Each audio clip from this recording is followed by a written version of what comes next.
The day the humans arrived at the Galactic Council headquarters was the day I knew our civilization was doomed. Not because they posed any military threat, their single, battered vessel could have been obliterated by even our most outdated defense systems. No, it was because they were so utterly, incomprehensibly, casual about everything. My name is Zorn Vex, Senior Diplomatic Attaché to Supreme Leader Drakthar of the Quantum Dominion, the most powerful entity in 7-star systems. For 300 cycles, I have stood at his right appendage, observing countless species bow, grovel, and occasionally urinate themselves in his presence. The Supreme Leader's appearance alone has caused cardiac arrests in 14 different species. His voice has been known to induce seizures in the weak-minded. And the humans? They asked if he was compensating for something with his enormous ceremonial headdress. But I'm getting ahead of myself. Ambassador Vex. The voice of my assistant, Plink, jarred me from my meditation chamber. The humans have docked. They have bypassed 3 security checkpoints and somehow convinced Guard Captain Morza to give them a tour of the restricted archives. I blinked all 4 of my eyes in rapid succession. They what? How long have they been here? 17 minutes, sir. 17 minutes? My respiratory sacs inflated with alarm. And they have already breached security protocols that took us decades to establish? Plink's antenna drooped. They didn't breach anything, sir. They just talked their way through. Something about cultural exchange and bringing gifts. Guard Captain Morza is now showing them his offspring's photo collection. I slithered hastily toward the main reception hall, my exoskeleton clicking anxiously against the polished floor. Humans. We'd only recently discovered their insignificant planet Earth. They called it a tiny blue speck in an unremarkable spiral arm. Their technology was primitive, their political systems chaotic, and their physiology disturbingly fluid, with only 2 legs and no proper exoskeleton to speak of. Yet somehow they'd managed to cobble together a spacecraft capable of reaching us using technology that our scientists described as the equivalent of strapping rockets to a boulder and hoping for the best. When I arrived at the archives, I found 3 humans casually leaning against our sacred historical pillar, the one that no being was permitted to approach within 7 stride lengths. Hey there. The tallest human extended a 5-fingered appendage toward me. I'm Captain Jake Brenner of the Earth vessel Improbable. These are my crew members, Dr. Priya Kumar and Lieutenant Miguel Sanchez. I recoiled from the offered appendage, aware that humans routinely used these hands for everything from food consumption to waste elimination. You will address me as Senior Diplomatic Attaché Zorn Vex. You have violated 17 different protocols in the time it took me to arrive here. The Supreme Leader is most displeased. The human called Priya Kumar raised the fur above her seeing organs. Is he? Because we haven't met him yet. Unless you guys have some kind of telepathic communication going on? She turned to her companions. Jake, did you pick up any telepathic vibes? Because that would be so cool. The one called Miguel snorted a disturbing sound that suggested respiratory distress but apparently indicated amusement. Nah, but check out these archives. Their entire history is stored on crystal data rods. Reminds me of my grandmother's vintage flash drives. I felt my chromatophores darkening with indignation. Those are the sacred archives of 10,000 years of Dominion history. They are not flash drives, and the Supreme Leader's displeasure is a constant state of being. He need not express it specifically toward you to be experiencing it. Captain Brenner nodded thoughtfully. Sounds like my old drill sergeant, or my ex-wife. He clapped his hands together, producing a sharp sound that made Guard Captain Morza flinch. So when do we meet the big guy? We have come a long way and we are kind of on a schedule here. A schedule? I hissed. You presume to place the Supreme Leader of the Quantum Dominion on your schedule? Well, yeah, Lieutenant Sanchez said, examining a priceless artifact with casual interest. We packed food for 6 months, and Miguel gets cranky without his protein supplements after about 4. Plus, I promised my daughter I'd be back for her dance recital in the fall. Dr. Kumar nodded. Time constraints aside, we are really interested in establishing diplomatic relations. Earth is looking to expand its horizons, make some cosmic friends, maybe set up a trade route or two. I struggled to process their utter lack of appropriate fear or deference. The Supreme Leader does not make friends. He conquers, he subjugates. He demands absolute loyalty and obedience.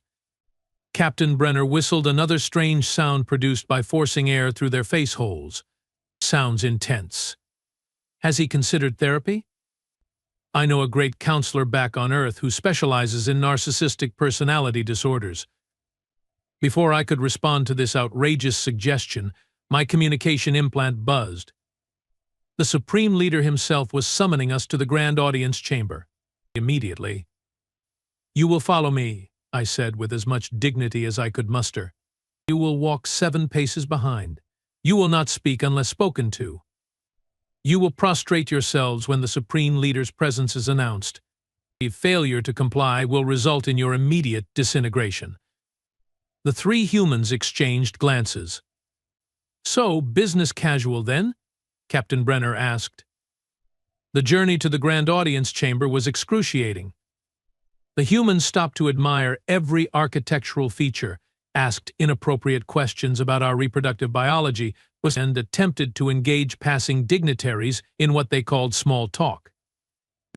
When we finally arrived at the massive obsidian doors of the chamber, I was relieved to see that at least 200 of our most prestigious officials had assembled, their ceremonial armor glinting under the light of 1,000 hovering luminaries.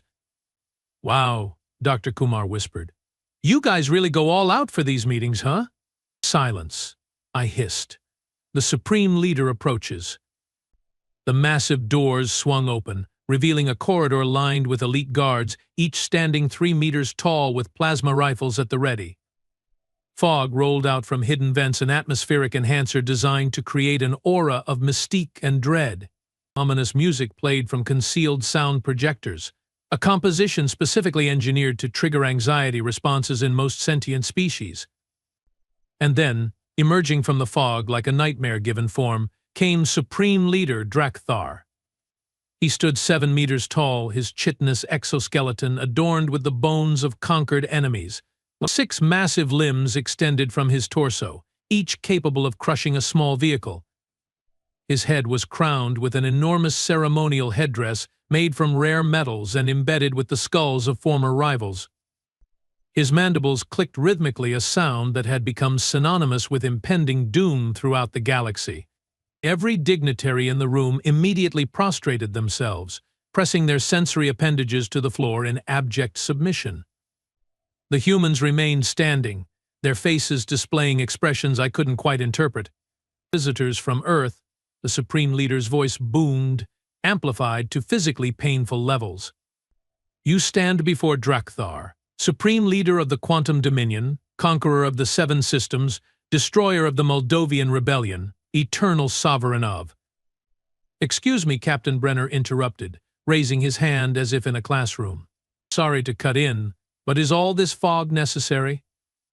"Dr. Kumar has allergies." The chamber fell into absolute silence.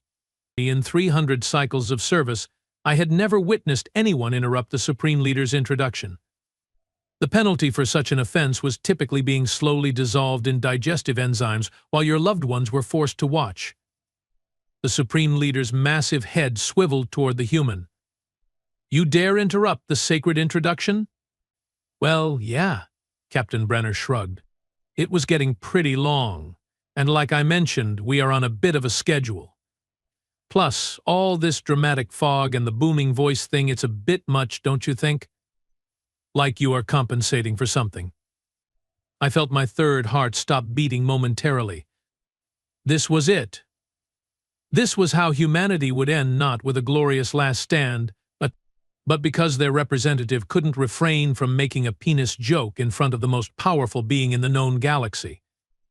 The Supreme Leader's eyes, all 8 of them, narrowed to dangerous slits. "Compensating? Explain this term." Lieutenant Sanchez coughed into his hand, clearly trying to suppress laughter. Dr. Kumar elbowed him sharply. Oh, Captain Brenner gestured vaguely at the Supreme Leader's enormous headdress. Big crown, fog machines, booming voice, grandiose titles.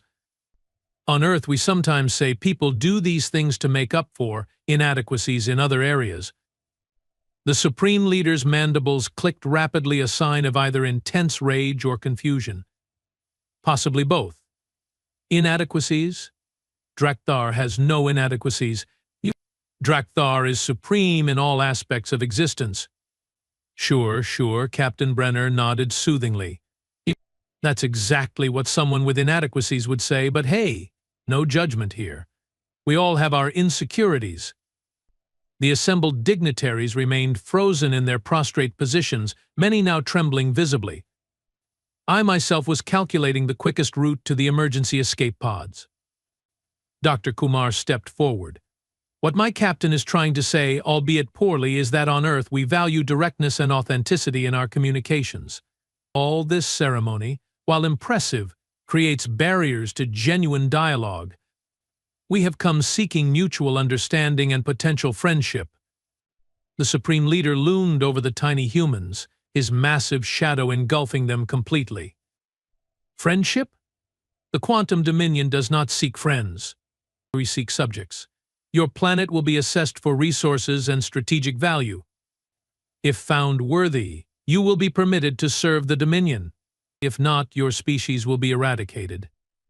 I expected terror, pleading, perhaps that spontaneous urination that so many species resorted to in this situation. Instead, the humans looked at each other, and then they laughed. Not nervous titters or hysterical giggles born of fear.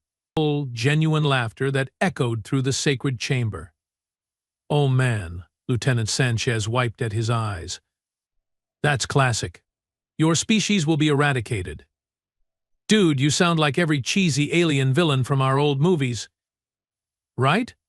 Dr. Kumar agreed, still chuckling. I was thinking the exact same thing. Very retro. The Supreme Leader's massive form seemed to swell with rage. You find Drakthar amusing? Kind of, yeah, Captain Brenner admitted. Look, no offense, but we have seen this routine before in our entertainment media. The whole bow before me or be destroyed shtick. It's a bit derivative. I could almost see the Supreme Leader's mighty brain struggling to process this unprecedented reaction. In all my centuries of service, I had never witnessed any being respond to his threats with anything but terror. The human's laughter was so unexpected, so alien, that it seemed to short-circuit the usual protocols. Guards. The Supreme Leader finally bellowed. Seize them. When the elite guards moved forward, their plasma rifles trained on the humans. But before they could reach them, Captain Brenner held up a small device. I wouldn't do that if I were you, he said conversationally. This little gadget is linked to our ship.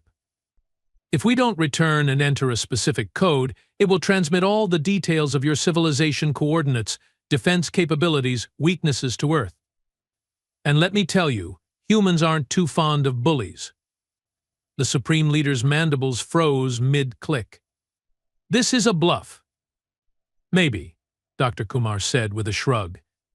But are you willing to take that chance? You don't know much about us yet. For all you know, Earth could have allies you have never encountered. Or maybe we have developed weapons you can't imagine. Lieutenant Sanchez nodded. Like our secret weapon, we call it Teenage Twitter. One negative trending topic about your outfit, and your reputation is toast across 17 dimensions. More laughter from the humans, more confusion from the Supreme Leader. What do you say we start over? Captain Brenner suggested. No threats, no demands for prostration, just two civilizations getting to know each other. Maybe over drinks? I brought some genuine Earth whiskey that might just blow your do you have minds? Or is it more of a collective consciousness situation? The Supreme Leader's enormous form seemed to deflate slightly. His voice, when he spoke again, was at a more reasonable volume. Drakthar is unfamiliar with this approach to first contact. Yeah, I bet, Captain Brenner said. Most species probably just roll over when you do your scary voice thing, right? But humans, we are a bit different. threat displays don't work so well on us. We evolved on a planet where pretty much everything was trying to kill us. So we developed this weird psychological quirk where sometimes we laugh in the face of danger. Plus, we are naturally curious and stupidly optimistic. Dr. Kumar stepped forward, her expression becoming more serious. What we are proposing is a genuine cultural exchange. We learn about you, you learn about us. No conquering, no subjugating, just mutual respect and potential cooperation. The Supreme Leader was silent for a long moment, his giant form perfectly still except for the occasional twitch of a mandible. Finally, he made a gesture I'd never seen before, something almost like resignation. Drekthar will consider this proposal. And that's when I knew everything was about to change. The Supreme Leader of the Quantum Dominion, conqueror of the Seven Systems, had just been diplomatic with primitives because they laughed at him. As the humans were escorted to the diplomatic quarters for refreshments, I hurried after the Supreme Leader, my mind racing with questions and concerns. Supreme One, I ventured cautiously, what are your orders regarding the humans? The Supreme Leader's voice was uncharacteristically quiet. These humans, they did not fear me, Vex. No, Supreme One, they did not. In all my cycles of conquest, no species has ever laughed. It is most unusual behavior, Supreme One. The Supreme Leader turned all 8 of his eyes toward me. I wish to understand this. This laughter in the face of power. It is interesting. And that was when I truly understood that the arrival of humans had changed everything. Not through superior technology or military might, but through their bizarre, inexplicable ability to laugh at the most terrifying being in the known galaxy. The Quantum Dominion would never be the same. And neither, I suspected, would the rest of us. The following solar cycle brought unprecedented changes to the Galactic Council headquarters. For the first time in recorded history, the Supreme Leader had ordered the fog machines turned off and the ominous background music replaced with what the humans called elevator jazz. I couldn't decide if this was an improvement. Tell me again about this, Whiskey, Supreme Leader Drekthar said, examining the amber liquid in his ceremonial chalice. We were seated in the small audience chamber, a room typically reserved for executing minor diplomats, now hastily redecorated as a casual meeting space. Captain Brenner leaned back in his chair, actually leaned back, in the presence of the Supreme Leader, and grinned. It's a traditional earth beverage, fermented grain, aged in wooden barrels. Burns going down makes everything funnier coming up.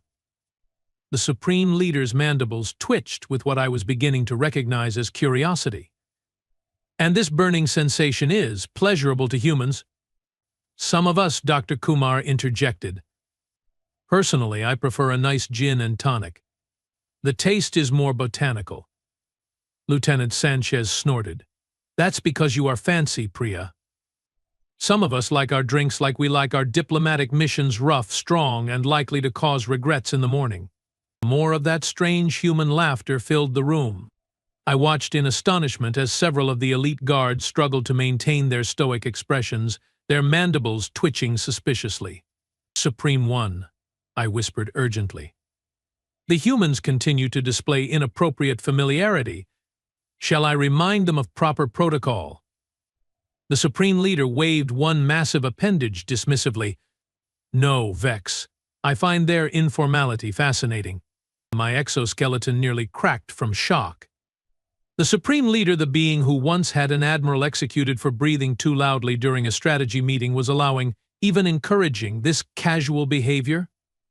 So, Captain Brenner said, refilling the Supreme Leader's chalice with more whiskey, now that we are getting comfy, let's talk about what Earth and the Quantum Dominion might offer each other. We are pretty new to the whole interstellar community thing, but we have got some unique resources. The Supreme Leader leaned forward, his enormous headdress tilting precariously. What resources could your primitive planet possibly offer the Dominion? Our technological advancement surpasses yours by millennia. Dr. Kumar smiled. Well, for starters, we make excellent whiskey. She raised her glass. But beyond that, humans have a knack for innovation under pressure. We developed faster-than-light travel using components we scavenged from our own primitive satellites and a microwave oven. A food heating device? I couldn't help interjecting. That's impossible. Lieutenant Sanchez grinned. That's what everyone says until they meet humans.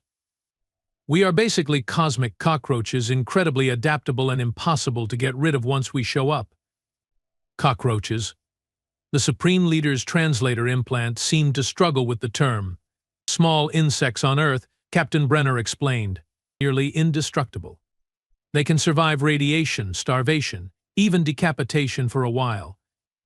They have been around since the dinosaurs and will probably outlast humanity. The Supreme Leader's eyes widened. And you identify with these creatures? In terms of survival ability? Absolutely, Captain Brenner said proudly. Humans are endurance predators. We evolved chasing prey until it collapsed from exhaustion.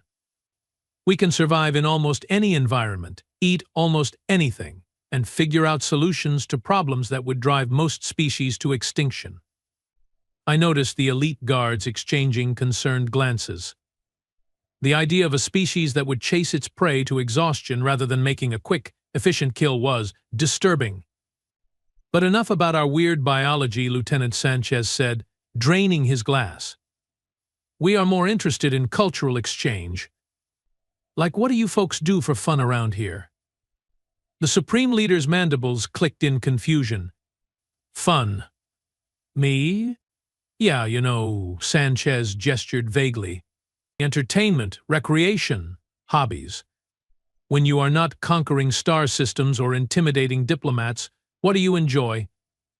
The room fell into an uncomfortable silence.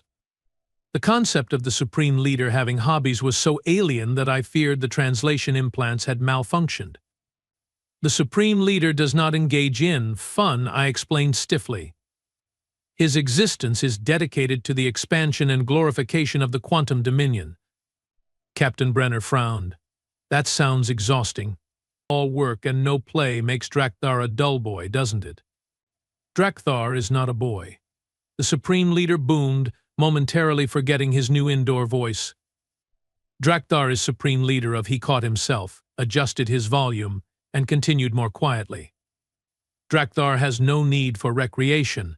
Power is its own reward. Dr. Kumar leaned forward, her expression softening. With all due respect, Supreme Leader, that sounds lonely. Another silence fell over the room, this one heavier than before. The word lonely hung in the air like a forbidden utterance. No one had ever dared to suggest that the Supreme Leader, master of countless worlds and billions of subjects, could be lonely. Lonely. The Supreme Leader's massive form seemed to shrink slightly. Loneliness is irrelevant to one who commands absolute obedience. Is it, though? Captain Brenner asked gently. Humans have found that even the most powerful leaders need genuine connection. Having people fear you isn't the same as having people understand you. I braced myself for the inevitable explosion of rage, the order for executions, the traditional rending of limbs that typically followed such impertinence. Instead, the Supreme Leader was silent for a long moment. When he spoke again, his voice was uncharacteristically subdued. Before becoming Supreme Leader, Drakthar once created small sculptures from the mineral deposits of his home world. My jaw plates nearly detached from my face. In 300 cycles of service, I had never heard the Supreme Leader mention anything about his life before taking power. No way. Lieutenant Sanchez exclaimed. You are an artist? Not an artist, the Supreme Leader corrected quickly. The sculptures served a tactical purpose in visualizing battle formations. Captain Brenner nodded, clearly unconvinced. Battle formations shaped like what, exactly? The Supreme Leader's upper limbs fidgeted, a gesture I had never witnessed before. Winged creatures. From Drakthar's homeworld.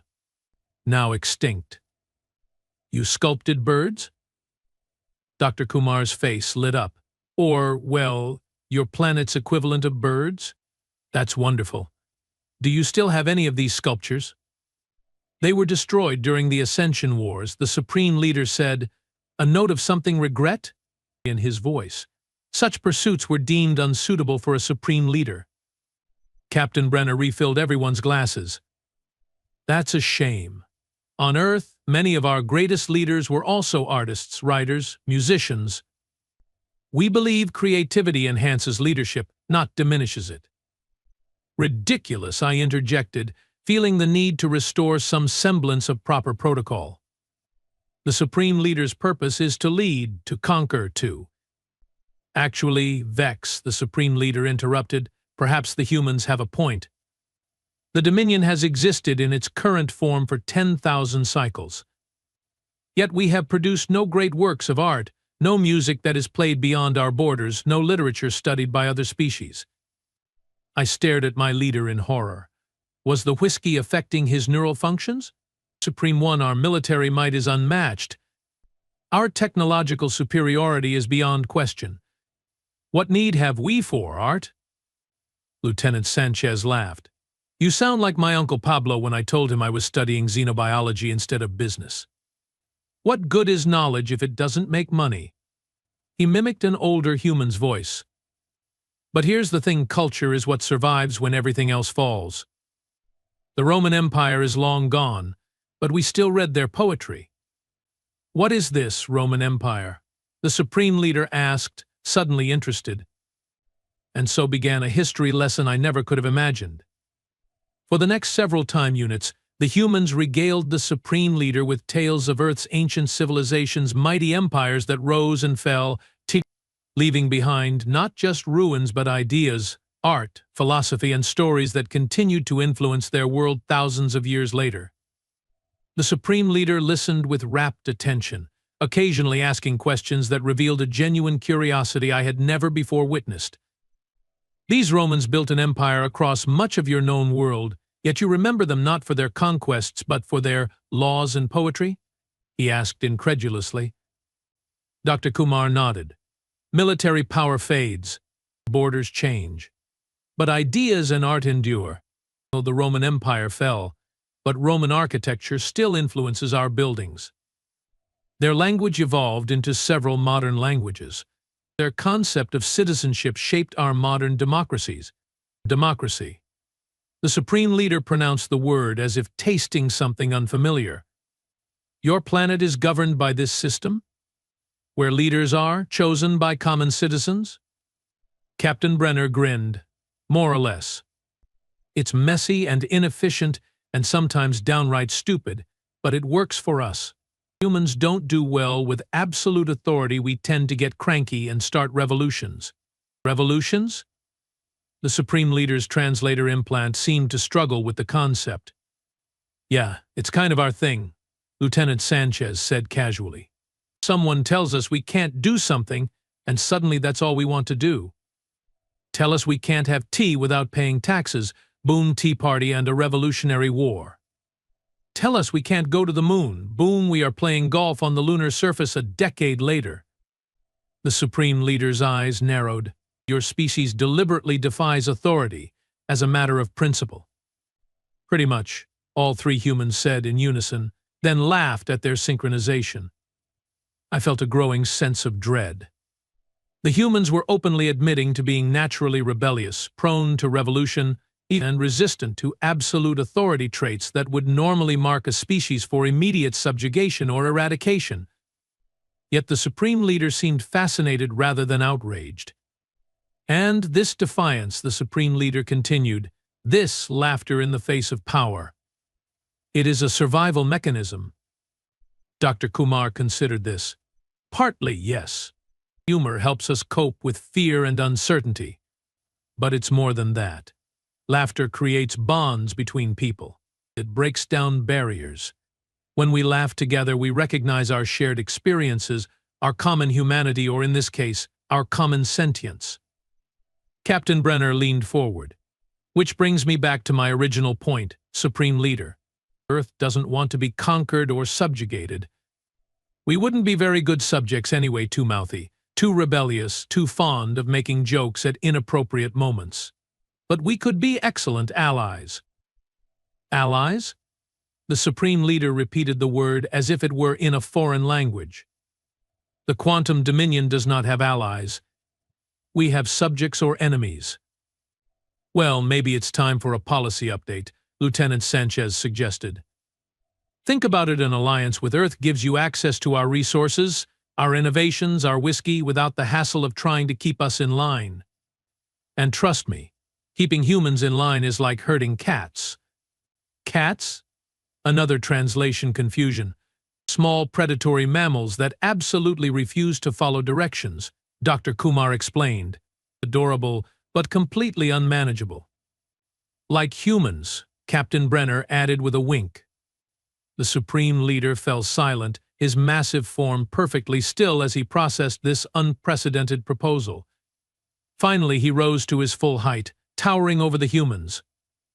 Drakthar requires time to consider this alliance concept. You will remain as guests until a decision is reached. X will attend to your needs. With that, he swept from the room, his elite guards scrambling to follow. As soon as the Supreme Leader was gone, I turned to the humans. Do you realize what you have done? You have completely disrupted millennia of established protocol. The Supreme Leader is actually considering an alliance rather than conquest. The High Council will be in chaos. Captain Brenner clapped me on what approximated my shoulder. Sounds like you guys could use a little chaos. Shake things up a bit. Your civilization has been running on autopilot for what, 10,000 years? 10,000 cycles of glorious expansion and stability. I corrected. Lieutenant Sanchez raised an eyebrow. Stability is another word for stagnation, my friend. When was the last time your empire invented something new, created something beautiful, had a really good belly laugh? I opened my mouth to respond, then closed it again. The truth was, I couldn't remember the last true innovation in Dominion society. Our technological advancement had plateaued centuries ago. Our cultural production was limited to propaganda exalting the Supreme Leader, and laughter. Laughter was practically treasonous. You see? Dr. Kumar said gently, humans might seem chaotic and irreverent, but that chaos drives our creativity, our innovation, our resilience. We laugh because the universe is absurd, and recognizing that absurdity helps us survive it. Over the next several cycles, a remarkable transformation took place. The Supreme Leader began meeting regularly with the humans, often dismissing his guards so they could speak privately. Rumors spread throughout the Galactic Council the Supreme Leader had been seen laughing. He had requested information about Earth's artistic traditions. Most shocking of all, he had asked for clay from his homeworld and had begun sculpting again. The day the first alliance treaty between the Quantum Dominion and Earth was signed, I stood at my usual position beside the Supreme Leader's throne. Gone was the enormous ceremonial headdress, replaced by a smaller, more practical crown. The fog machines remained off. The ominous music had been permanently replaced by something the humans called jazz fusion. You are sure about this, Supreme One? I asked quietly as we waited for the human delegation to arrive. An alliance rather than conquest. It goes against everything the Dominion stands for. The Supreme Leader's mandibles clicked thoughtfully. Perhaps what the Dominion stands for needs to change, Vex. For 10,000 cycles we have conquered and ruled through fear. Yet in all that time, have we created anything that will outlast our military might? When the Quantum Dominion eventually falls, as all empires must, according to human history, what will remain of us? I had no answer for him. It was a question no one in the Dominion had ever dared to ask. The humans entered the chamber, not with the traditional prostrations but with relaxed smiles and friendly waves. But behind them came a stream of other diplomats from worlds across the Dominion, many looking confused but cautiously optimistic about this unprecedented change in policy. Before we begin, the Supreme Leader announced, his voice powerful but no longer artificially amplified to painful levels, Drakthar wishes to present a gift to the representatives of Earth. From behind his throne, he produced a small sculpture, a delicate representation of an Earth bird, what the humans called an eagle, rendered in the iridescent stone of his home world. Captain Brenner accepted it with genuine delight. It's beautiful, Supreme Leader. a symbol of freedom from both our worlds. Freedom, the Supreme Leader repeated, testing the word. Yes, perhaps that is what Drakthar has found through this alliance. Freedom from the weight of being feared. As the treaty signing proceeded, I watched the Supreme Leader engage with the humans as equals, joking, debating points of the agreement, and even occasionally deferring to their expertise on certain matters. And I realized that the humans had accomplished what no military force in the galaxy could have achieved. They had conquered the conqueror, not with weapons but with laughter. The quantum dominion would never be the same. And for the first time in my 300 cycles of existence, I found myself thinking that might not be such a bad thing after all. Perhaps I would even try this laughter for myself someday.